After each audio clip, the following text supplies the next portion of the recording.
وہ اللہ کے سامنے رائی کے دانے کے برابر نہیں ہے۔ آج ہم اس کتاب کو اس نیت سے پڑھیں گے کہ ہم اپنی بکھری ہوئی زندگی کو ری اسمبل کرنے لگے ہیں۔ اب آپ اس کو ایسے سمجھیں کہ قرآن کو پڑھنا ضروری کیوں ہے؟ تو کیا سورج کی روشنی کے بغیر زندگی ممکن ہے؟ کیا روح کے بغیر بدن کی کوئی وقت ہے؟ نہیں۔ تو پھر قرآن وہ نور ہے جس کے بغیر انسانی عقل اندھیروں کا مسکن ہے۔ ہماری یہ کوششیں، ہمارا یہ وقت، یہ خاموشی دراصل اسی عہد کی تجدید ہے جو ہم نے اپنے رب سے کیا تھا۔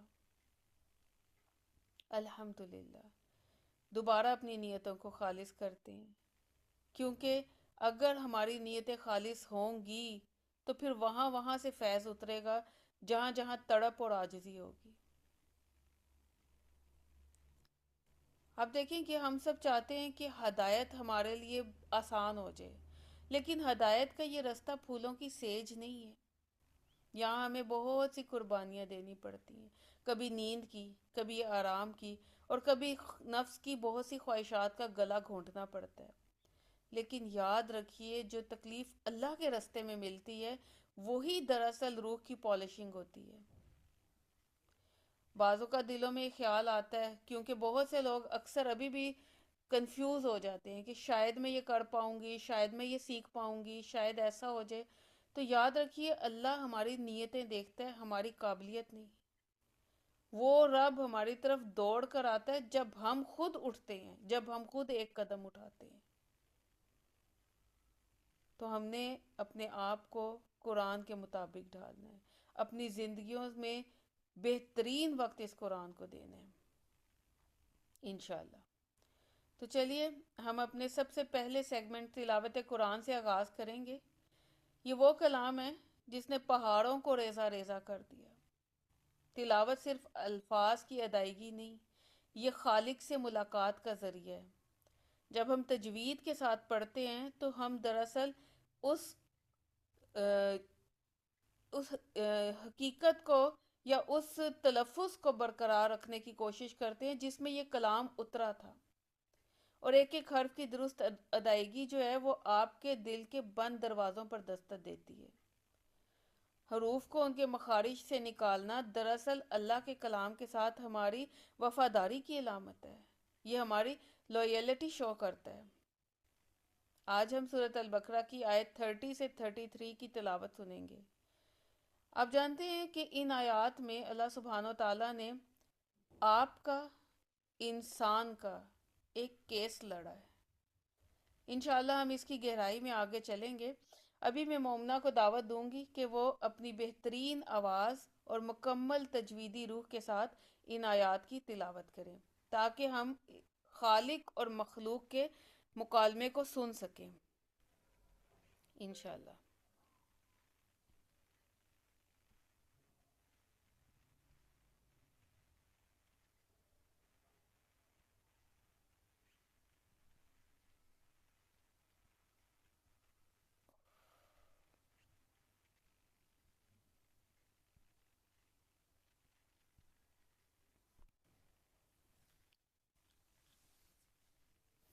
جی مومنہ۔ أعوذ بالله من الشيطان الرجيم بسم الله الرحمن الرحيم وإذ قال ربك للملائكة إني جاعل في الأرض خليفة قالوا أتجعل فيها من يفسد فيها ويسفك الدماء ونحن نسبح بحمدك ونقدس لك قال إني أعلم ما لا تعلمون وعلم آدم الأسماء كلها ثم أردهم على الملائكة فقال أنبئوني بأسماء هؤلاء إن كنتم صادقين قالوا سبحانك لا علم لنا إلا ما علمتنا إنك أنت العليم الحكيم. قال يا آدم أنبئهم بأسمائهم فلما أنبأهم بأسمائهم قال ألم أقل لكم إني أعلم غيب السماوات والأرض وأعلم ما تبدون وما كنتم تكتمون. السلام علیکم ورحمۃ اللہ وبرکاتہ. سورۃ البقرہ آیت نمبر 30. بہت خوبصورت آیات ہیں جس میں ہماری تخلیق کی بات ہو رہی ہے. جی تجوید کے لحاظ سے اس کو دیکھتے ہیں. تجوید میں الحمدللہ آپ لوگ حرکات سے بھی فیملیئر ہو گئے ہیں، ساؤنڈ بیلنس کس طرح سے کرتے ہیں اس سے بھی فیملیئر ہو گئے ہیں، حروف مدہ ہمارے کون سے ہیں، حروف لین کون سے ہیں، سب چیزیں ماشاءاللہ آپ کی پریکٹس میں ہوں گی. ایک اور چیز جو ہم نے لاسٹ ٹائم ڈسکس کی تھی کہ حروف کو ان کی صفات، اس کی کیا کوالٹی ہوتی ہے کہ جس کو پرومیننٹ کرنا ہوتا ہے، جس میں ہم نے قوف اور کاف کا ڈفرنس پڑھا تھا. اور اس سے ہم نے دیکھا تھا کہ ان کو، حروف کو، ان کی ایگزیکٹ ساؤنڈ اور ایگزیکٹ طریقے سے ادا کرنا کیوں ضروری ہے. وہ اسی لیے ضروری ہے کہ عربی ایکسنٹ میں حروف جو ہیں ان کی آوازیں مکس اینڈ میچ نہ ہو. تو اس کے لیے ہمیں تھوڑا سا اپنے منہ کو، اپنی زبان کو حرکت دینی پڑتی ہے کہ یہ حرف ایسے ادا ہوگا، اس کی آواز ایسے نکالیں گے تو وہ ایک دوسرے سے پھر ڈفرینشیٹ ہوں گے، علیحدہ ہوں گے. جیسے کا، بالکل آپ کا منہ سیدھا رہے گا، زبان بیٹھی ہوگی تو کا نکلے گا. یہی زبان آپ تھوڑی اوپر کو اٹھائیں گے تو قو ہو جائے گا. ٹھیک ہے. تو جگہ پوائنٹ ایک ہی ہے، زبان کی جڑ. زبان کی جڑ کیا ہے؟ بالکل اینڈ والا پوائنٹ زبان کا، جو ہم موٹی زبان جہاں پہ ہوتی ہے، جہاں سے ہمارا حلق شروع ہونے لگتا ہے، گلے، ہمارے منہ کا جو اینڈ پوائنٹ ہوتا ہے اس کو کہتے ہیں زبان کی جڑ. وہ جو زبان کی جڑ تھوڑی سی اوپر کو اٹھتی ہے نا، وہ کیا کرتی ہے؟ وہ اپنی اصل پوزیشن سے بلندی کی طرف جاتی ہے. ایسے ہی ہے، جب اس کو ہم تھوڑا سا اس کی ایکچوئل پوزیشن سے سلائڈ کر کے اوپر اٹھائیں گے تو وہ ہمارا منہ ہو جاتا ہے او. ٹھیک ہے. موسٹلی آپ نے سنا بھی ہو، کچھ لوگ بولتے ہیں ورڈ او کر کے. کبھی اپنے آپ کو شیشے میں دیکھیے گا. ایک ہے آپ کا آ، جس میں آپ کا منہ، آپ کی زبان بالکل فلیٹ بیٹھی ہوئی ہے. ایک آپ جو منہ بناتے ہیں نا او، یہ او جو ہے نا، اس میں آپ کی زبان کی جڑ اپنی بلندی کو اٹھتی ہے. تو یہ جو حروف بلندی کو اٹھا کے تھوڑا سا زبان کو او کر کے ادا ہوتے ہیں، ان کو کہتے ہیں حروف مستعلیہ. حروف مستعلیہ کیوں کہتے ہیں عربی زبان میں؟ کیونکہ مستعلیہ نکلا ہے استعلا سے، اور استعلا کا مطلب ہے بلندی، اوپر کو جانا، بلندی کو جانا. ٹھیک ہے. تو ہمارے منہ کی جتنی اسپیس ہے، جتنا اسٹرکچر ہے، اس میں ہماری زبان تھوڑی سی جو اوپر اٹھتی ہے وہ اس کا مطلب اپنی اصل پوزیشن سے بلندی کو جاتی ہے. تو جن حروف کو ہم نے او کر کے ادا کرنا ہوتا ہے، ان سارے حروف کو ہم استعلا سے کیا کہتے ہیں؟ حروف مستعلیہ. عربی زبان میں ایسے سب حروف کو کہتے ہیں حروف مستعلیہ. حروف مستعلیہ کون سے ہیں؟ حروف مستعلیہ ہمارے 7 حروف ہیں، جو ہماری الف با تا ثا والی حروف تہجی ہے، اس میں سے ہم 7 حروف کیچ کریں گے جو کہ ہم نے او کر کے ادا کرنے، یعنی کہ ہم نے اپنی زبان کو تھوڑا سا بلندی کی طرف اٹھا کے موٹا کر کے ان حروف کو ادا کرنا ہے. اب یہ کون کون سے حروف ہیں؟ حروف تہجی اگر آپ سیکوینس سے دیکھتے ہیں تو اس میں سے ہم سیکوینس وائز ہی حروف اٹھا لیتے ہیں. سب سے پہلے حروف تہجی میں آتا ہے خو. ٹھیک ہے. اب ایک چیز ہے خا اور ایک ہے خو. خا، اگر آپ شیشے کے سامنے بیٹھے ہیں، آپ کے پاس سہولت ہے اس ٹائم، آپ اپنے منہ کی پوزیشن دیکھتے جائیے. خا، خا میں کیا پوزیشن ہے؟ بالکل زبان لیٹی ہوئی ہے جیسے کا. اب زبان کو تھوڑا سا بلندی کی طرف لے کے جائیں تو وہ ہو جائے گا خو، جیسے ہمارا تھا قو. ٹھیک ہے. خا اور خو کا ڈفرنس دیکھیں. یہ جو او ہے نا، اس میں سارے حروف سیٹ کرتے جائیں.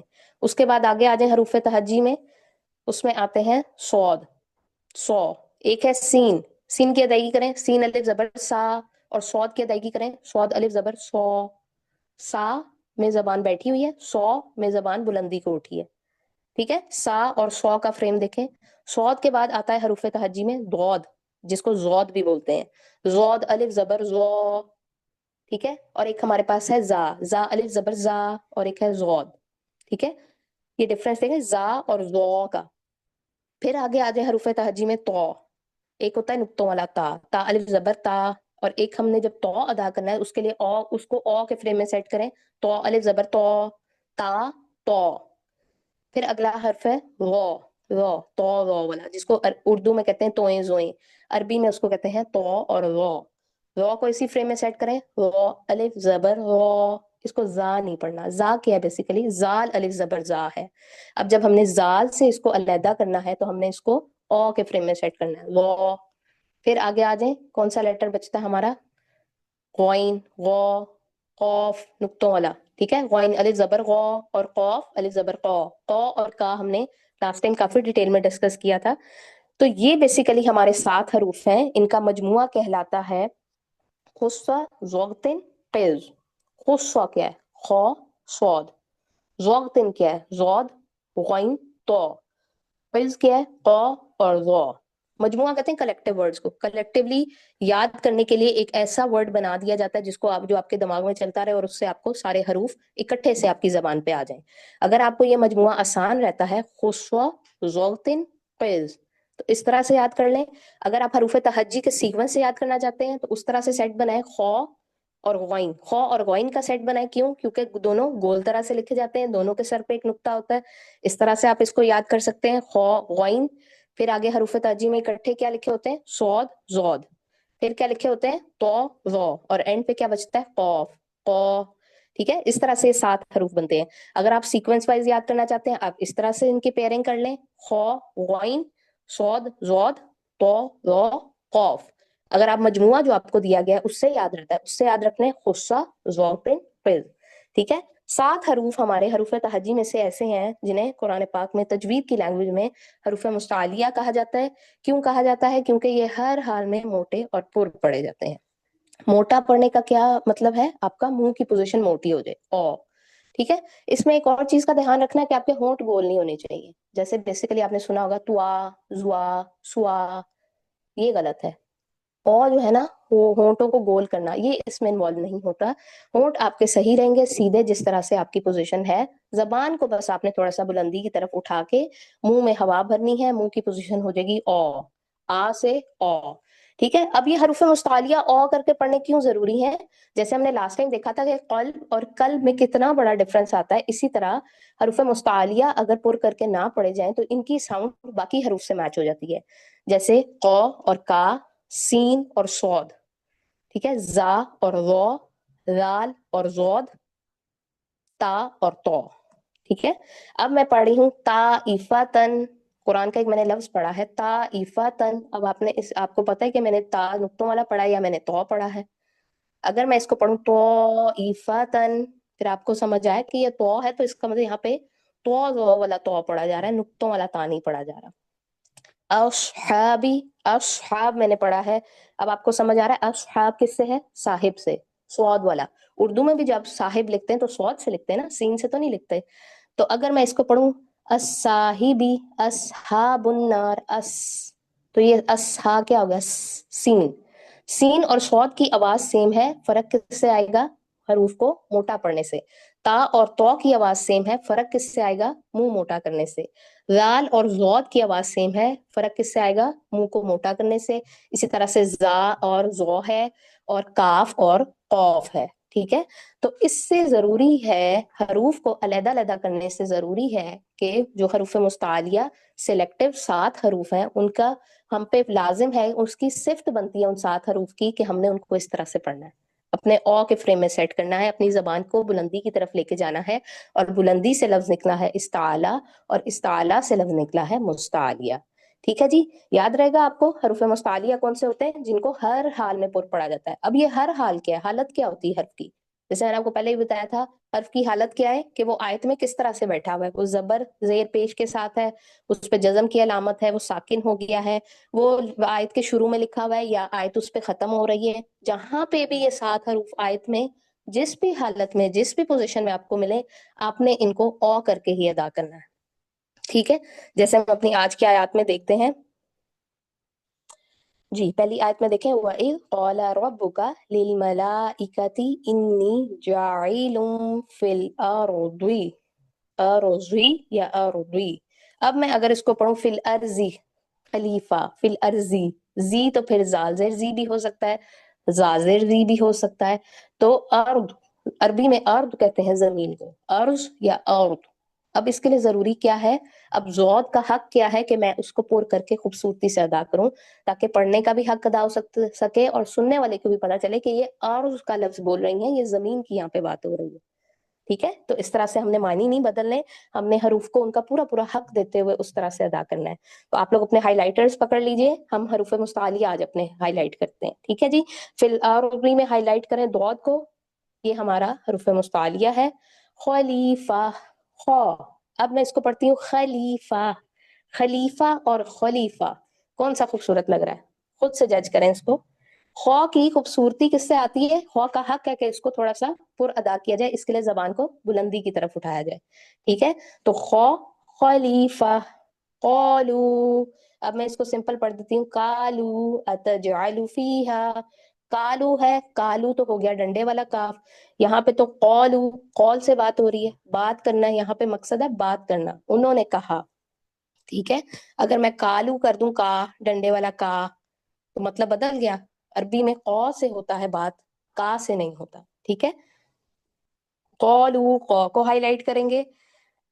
من یفسد فیہا ویسفک الدماء ونحن نسبح بحمدک ونقدس لک. میں نے پڑھا ہے قدس لک، اگر میں اس کو پڑھوں ونقدس لک، نقدسو اور نقدسو، اب اس میں آپ کو ڈفرنس سنائی دے رہا ہے کہ میں نے نقطوں والا کاف پڑھا ہے یا ڈنڈے والا کاف پڑھا ہے.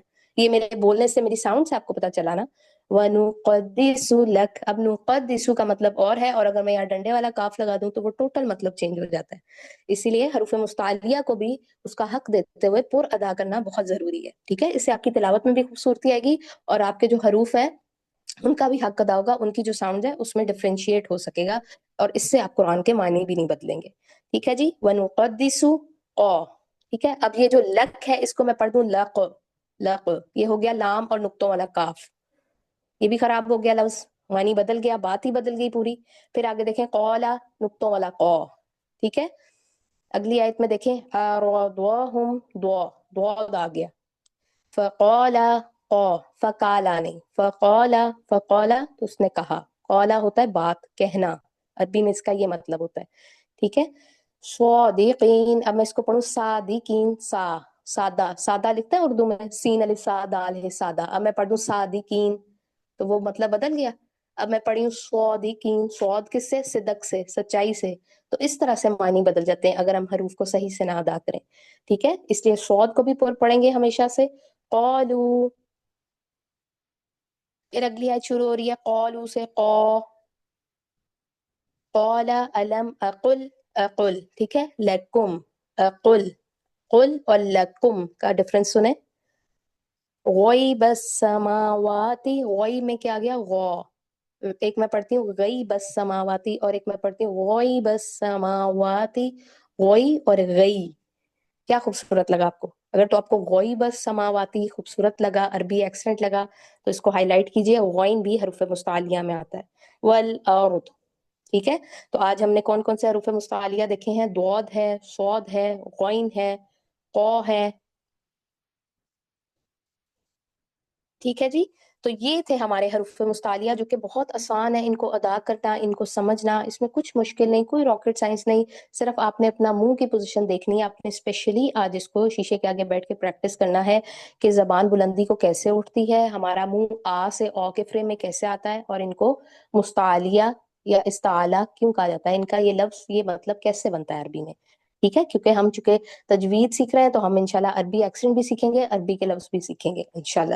ٹھیک ہے جی، تو یہ حروف مستعلیہ آپ جو بھی روٹین وائز قرآن پاک پڑھیں، آپ اپنے سبق کی پریکٹس کریں. آپ نے ہائی لائٹر لے کے حروف مستعلیہ آج سے کلر کرنے شروع کرنے ہیں، اور کوشش کرنی ہے کہ یہ جو آپ کا آ ہے اس کو ہم نے او میں لانا ہے، تا اور تو کو فرق دینا ہے، زا اور ضاد کو دینا ہے، را اور ضو کو دینا ہے. ٹھیک ہے، قو اور کا کو دینا ہے، سین اور صاد کو دینا ہے، اور خو اور غین کو ان کی خوبصورتی کے لیے پر کیا جاتا ہے. ٹھیک ہے جی، چلیں جی، واخر دعوانا ان الحمد للہ رب العالمین. السلام علیکم ورحمۃ اللہ وبرکاتہ.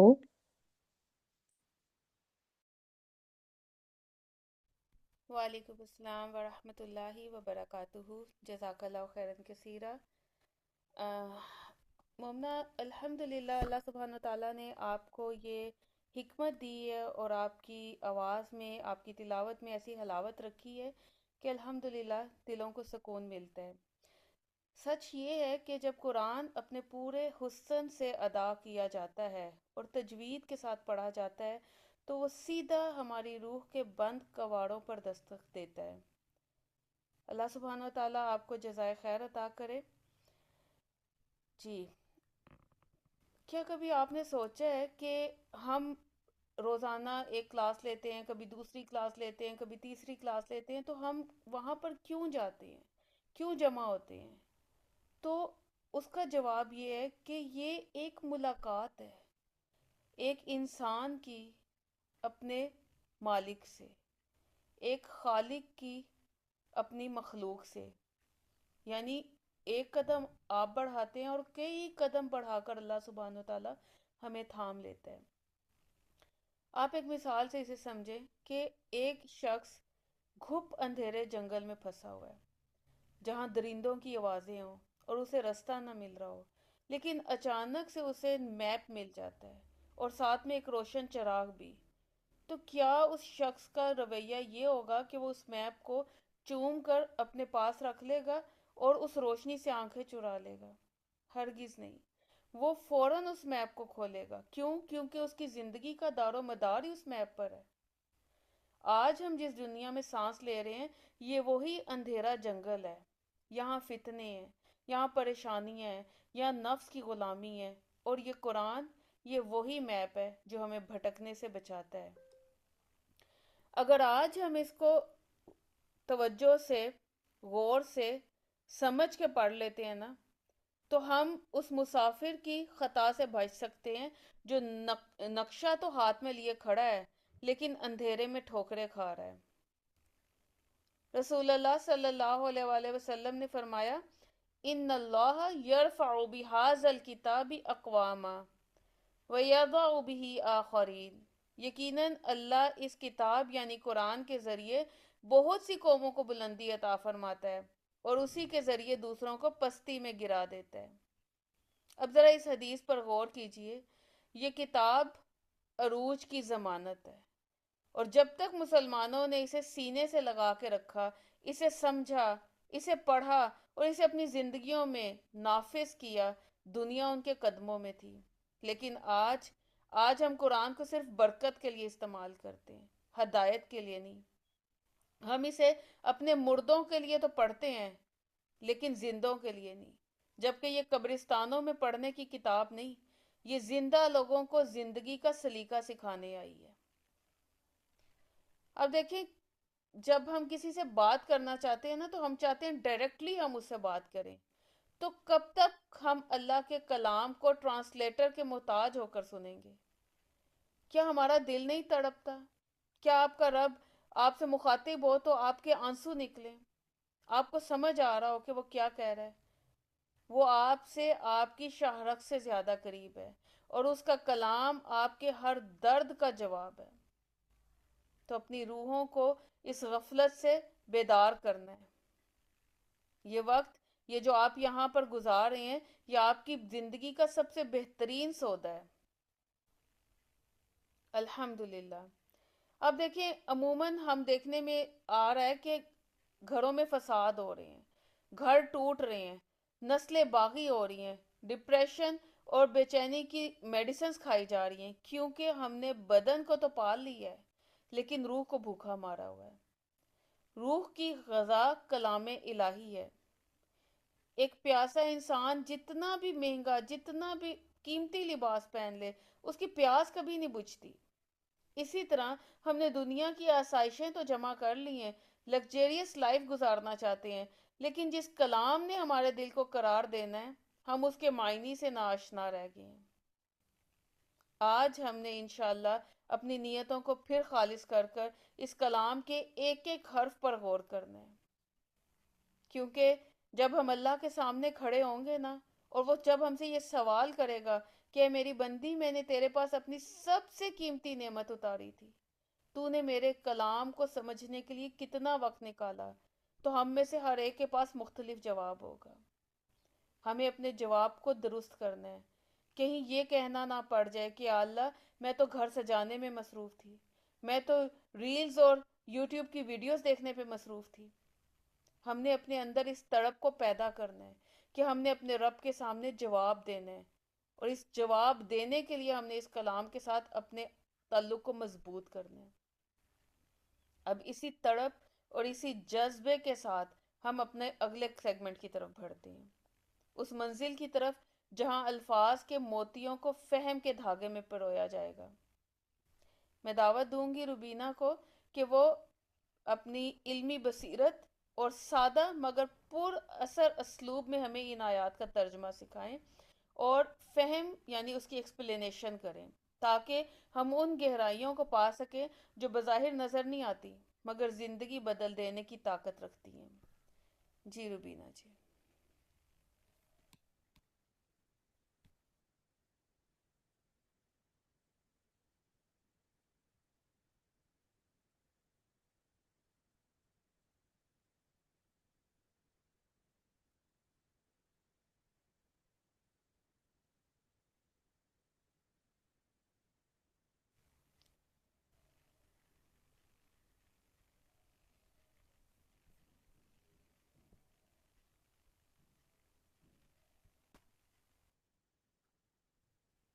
بسم اللہ الرحمن الرحیم۔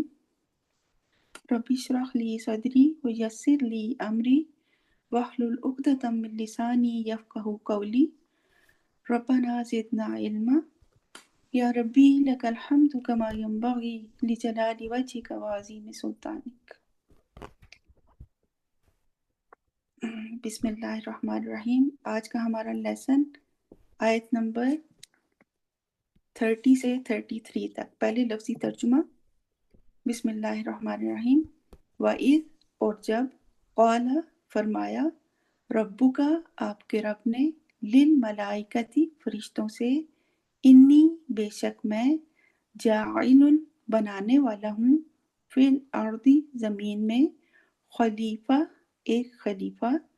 قالوا انہوں نے کہا، اتجعل کیا تو بنائے گا، فیہا اس میں، من اس کو جو، یفسد فساد کرے گا، فیہا اس میں، ویسفک اور وہ بہائے گا، الدماء خون، نحن اور ہم، ونحن اور ہم، نسبح ہم تسبیح کرتے ہیں، بحمدک ساتھ تیری تعریف کے، ونقدس اور ہم پاکی بیان کرتے ہیں، لک تیری، قال فرمایا، انی بے شک میں، عالم میں جانتا ہوں، ما جو لا نہیں تعلمون تم جانتے۔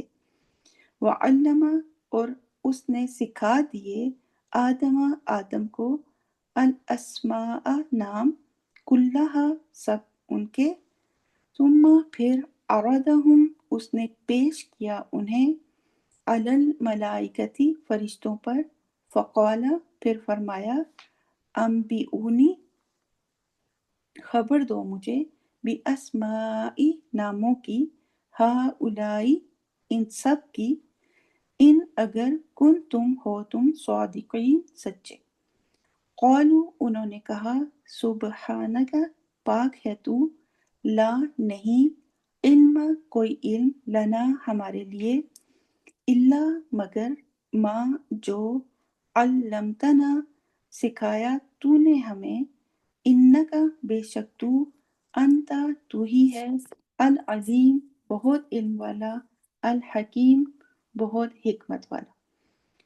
قال فرمایا، یا آدم اے آدم، انبئہم خبر دو انہیں، باسمائہم ان کے ناموں کی، فلما پھر جب، انبأہم اس نے خبر دی انہیں، باسمائہم ان کے ناموں کی، قال فرمایا، الم کیا نہیں، اقل میں نے کہا تھا، لکم تم سے، انی بے شک میں، عالم میں جانتا ہوں، غیب غیب، السماواتی آسمانوں، والارض اور زمین کا، وعالم اور میں جانتا ہوں، ما جو کچھ، تبدون تم ظاہر کرتے ہو، وما اور جو کچھ، کن تم ہو تم، تکتمون